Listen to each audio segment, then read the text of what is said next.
Hello friends. अब ये genetics का लास्ट वीडियो है। इसमें हम अभी तक सारे टॉपिक्स कवर कर चुके हैं। ये लास्ट टॉपिक जो रिमेनिंग था, मॉडल ऑर्गेनिज्म, ये हम डेवलपमेंट बायोलॉजी में कवर करेंगे। सेक्स लिंक्ड कैरेक्टर्स भी हम डिस्कस कर चुके हैं। कुछ इंपॉर्टेंट 2-3 न्यूमेरिकल्स रिमेनिंग थे, उसको हमने इस वीडियो में डिस्कस किया है। Okay, see this is the question. In inbreed line, inbreed line क्या होता है?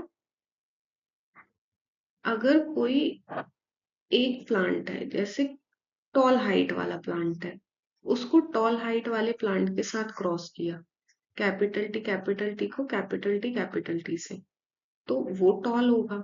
फिर उसको फिर से कैपिटल टी से किया। ऐसा हम बहुत सारे जनरेशन्स तक करते हैं जब तक हमें प्योर कैपिटल टी टी ना मिले। मीन्स हो सकता है ना, ये पेड़ पेड़ हमको देखने में लग रहा है टॉल है, पर वो हाइब्रिड हो।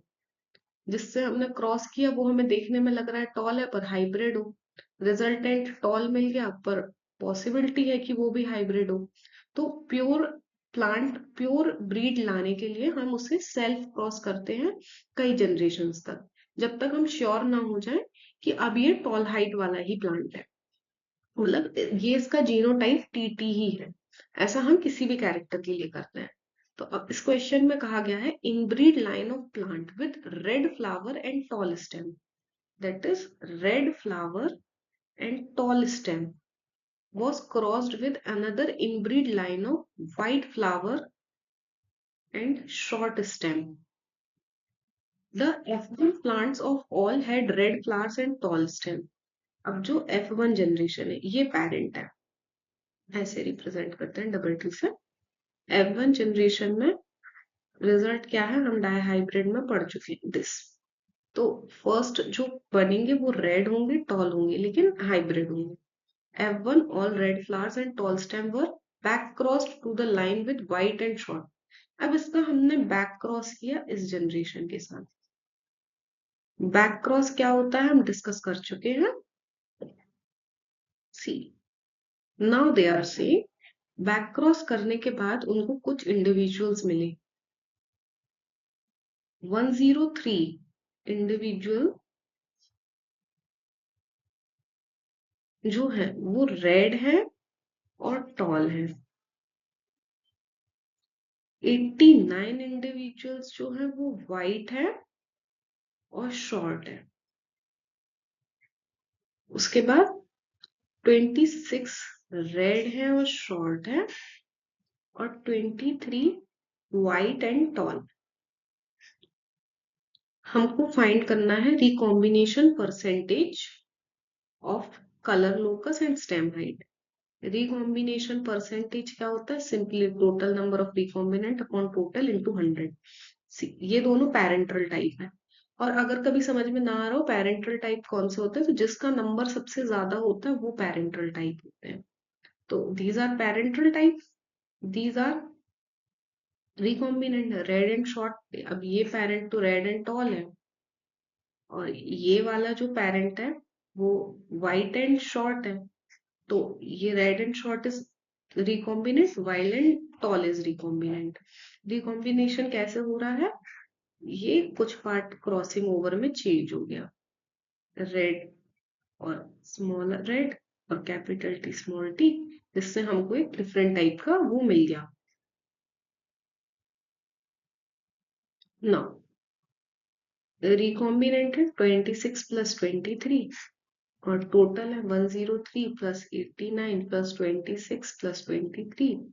इसको मल्टीप्लाई करेंगे 100 से and we will get the answer 20.3%। Exam में आप कैलकुलेटर यूज कर सकते हैं। तो it comes out to be here. See ऐसे ही क्वेश्चन आते हैं एग्जाम में। जनरली वो डायरेक्टली पेरेंट्स नहीं देते हैं, जैसे यहाँ पे भी इन्होंने डायरेक्टली पेरेंट्स नहीं दिए। अभी पेरेंट ये दोनों है, F1 प्रोजेनी को वो बैक क्रॉस करते हैं। तो इसलिए आप थोड़ा क्वेश्चन ध्यान से पढ़िए, क्योंकि ये गेट है, वो आपको डायरेक्ट डेटा नहीं देंगे। दिस क्वेश्चन मैंने आपसे कहा था हार्डी वेम्बियर इंपॉर्टेंट टॉपिक है पॉपुलेशन जेनेटिक्स में। इसके क्वेश्चंस आते रहते हैं एग्जाम में, इसीलिए फर्स्ट वीडियो हमने इस टॉपिक को लेकर बनाया था। मतलब स्टार्टिंग वीडियो इस टॉपिक को लेकर बनाया था।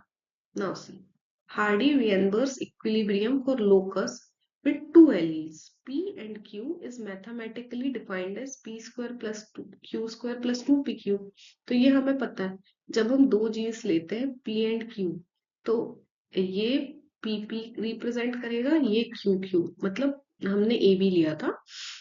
तो अब जो हमारी रेशो आती है वो होती है P square plus Q square plus 2pq is equals to 1। ये हमने पढ़ा था। Now, which of the following equation represents the corresponding equilibrium for a locus with three alleles p q and r। अब इन्होंने नंबर ऑफ एलील्स चेंज कर दिए, 2 से 3 कर दिए, p q एंड r।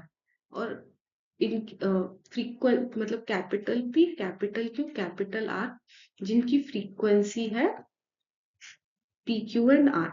अब इसमें से कौन सा इक्वेशन करेक्ट है? तो सिंपली हमको याद रखना है जो हार्डी वेम्बर ने कहा है कि सम ऑफ फ्रीक्वेंसीज हमेशा 1 होगा। मतलब यहाँ पे भी हमने देखा था P प्लस Q की वैल्यू 1 थी, तो अब 3 होंगे तो P plus Q plus R की वैल्यू 1 होगी। अपन इसका स्क्वायर करेंगे, तो P का square plus sorry P plus Q plus R का जो होल स्क्वायर होगा वो होगा 1 का स्क्वायर।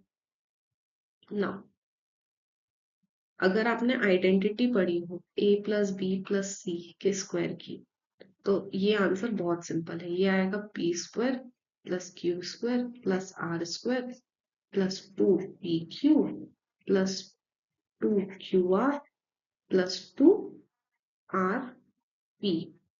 ये हमारे किस ऑप्शन में प्रेजेंट है? सेकेंड ऑप्शन में। सिंपल है। आपको अगर 3 क्या 4 भी पूछ लेंगे ना, p plus Q plus R plus S, सबका सम 1 कर देना है, स्क्वायर करेंगे, आपको अपना सीक्वेंस मिल जाएगा, इक्वेशन मिल जाएगी। ओके ना, ये ट्रिपल जीन मैपिंग का 2017 वाला क्वेश्चन है। In this question they have given three loci A, B, and C all have inherited complete dominant manner over their recessive alleles। This मतलब dominant allele है A, B, and C, recessive allele है small a, small b, small c। When the test cross of F1 parent and was performed, the genotype of this were observed। Find the map distance between A and C। अब देखिए, इन्होंने बोला है F1 generation. F1 generation क्या होगी?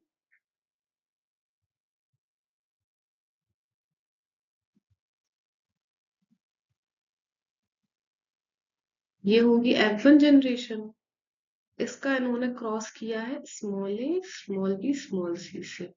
ये actually हमारी parent में प्रेजेंट थी, तो इन्होंने किया है टेस्ट क्रॉस। तो अभी इस क्वेश्चन में these two are parental type.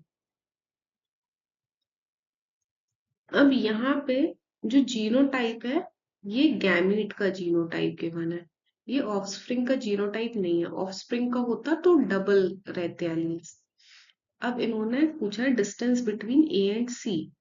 तो सबसे पहले हमें फाइंड आउट करना पड़ेगा सीक्वेंस क्या है, सीक्वेंस ABC है या ACB है। इसको कैसे फाइंड करेंगे? हम देखेंगे double hybrid cross double cross over species. Double cross over species का नंबर सबसे कम होता है, ये दोनों है डबल क्रॉस ओवर स्पीशीज। और डबल क्रॉस ओवर स्पीशीज जो है उनमें सीक्वेंस भी नॉर्मल से अलग रहेगा। ABC सीक्वेंस है, ऐसे डबल क्रॉस होगा, कैपिटल A के साथ स्मॉल b और कैपिटल C है, capital A small b small c, small a capital B small c, ये दोनों सीक्वेंस सही है। मतलब जो सीक्वेंस है हमारे जीन्स का वो ये है क्रोमोसोम पर। ओके ना, हमको फाइंड आउट करना है सिंगल क्रॉस ओवर स्पीशीज जिसमें A और B में क्रॉसिंग ओवर हुआ हो, सिंगल क्रॉस ओवर स्पीशीज जिसमें B और C में क्रॉस ओवर हुआ। तो A और B में क्रॉस ओवर हुआ जिस स्पीशीज में, उसमें A के बाद स्मॉल b आएगा और ये दोनों साथ में रहेंगे। ऐसी स्पीशीज कौन सी दिख रही है? Capital A small b small c, this one और small A, capital B, capital C, this one. ये दोनों है single crossover species A B की। अब A B C, these two are parental type, क्योंकि इनका नंबर सबसे ज्यादा है। और रिमेनिंग ये दोनों होंगी single crossover species of B and C. तो these two are parents. These two are single crossover between A and B. These two are single crossover between B and C. And this is the double crossover species. अब हम देखेंगे सबसे पहले map distance between A and B. Single crossover species 85 plus 80 plus double crossover species 1 plus 1 upon total. Total 1000 है, ये हम add करेंगे तो हमें 1000 मिलेगा एक बार, लेकिन एग्जाम में क्रॉस चेक कर लीजिए, हो सकता है इसका नंबर 500 हो या कोई डिफरेंट नंबर हो, क्योंकि क्वेश्चन में उन्होंने मेंशन नहीं किया कि टोटल कितने नंबर ऑफ फिनोटाइप्स गिवन है, मतलब कितने number of generation of springs given है। इसको मल्टीप्लाई करेंगे 100 से, तो आंसर क्या आएगा, आप एग्जाम में कैलकुलेटर यूज कर सकते हैं। It will be 165 plus 2 upon 10, that is 167 upon 10, 16.7. Now map distance between B and C. BC की क्रॉसओवर स्पीशीज क्या है, 8 plus 7 plus 1 plus 1, ये डबल क्रॉसओवर स्पीशीज है, upon 1000 into 100, it will be 15, 16, 17 upon 10, that is 1.7. So distance between A and C is 16.7 plus 1.7, that is equal to 18.4 सेंटीमॉर्गन। अब इस question को देख के हमें ये समझ में आ रहा है कि BC के बीच का मैप डिस्टेंस बहुत कम है और AB के बीच का मैप डिस्टेंस बहुत ज्यादा है। मतलब जो क्रोमोसोम है उसमें A से B काफी दूर है और C काफी पास है, तो इसमें लिंकेज ज्यादा होगा। लिंकेज ज्यादा होगा तो ये सेपरेट कम होंगे, इसीलिए सिंगल क्रॉसओवर का नंबर इसमें बहुत कम आया है। और जो दूर है उनमें क्रॉसिंग ओवर बहुत ज्यादा हो सकती है, लिंकेज कम हो, इसीलिए वो स्पीशीज का नंबर इतना ज्यादा आया है। ये हम डेटा देख के इंटरप्रेट कर सकते हैं। और अब मेरे ख्याल से आपके सारे डाउट्स लिंकेज और रिकॉम्बिनेशन को लेकर सॉल्व हो चुके होंगे। अगर रिमेनिंग है तो आप कमेंट सेक्शन में पूछ लीजिए। नाउ जेनेटिक्स जो कि सेक्शन 3 है वो फिनिश हो चुका है। अब इसमें कुछ भी डाउट है आप कमेंट सेक्शन में डालिए। बहुत डिफरेंट टाइप के क्वेश्चंस अगर मिलते हैं तो उनको सॉल्व करने की जरूरत नहीं है। जैसा कि हमने बताया 100 मार्क्स का पेपर होता है, जिसमें से 60 मार्क्स के क्वेश्चन जो हैं वो डुएबल होते हैं, मतलब जो हम कर सकते हैं। और जो 40 क्वेश्चंस होते हैं वो बहुत हार्ड होते हैं, उनको करना बहुत डिफिकल्ट है।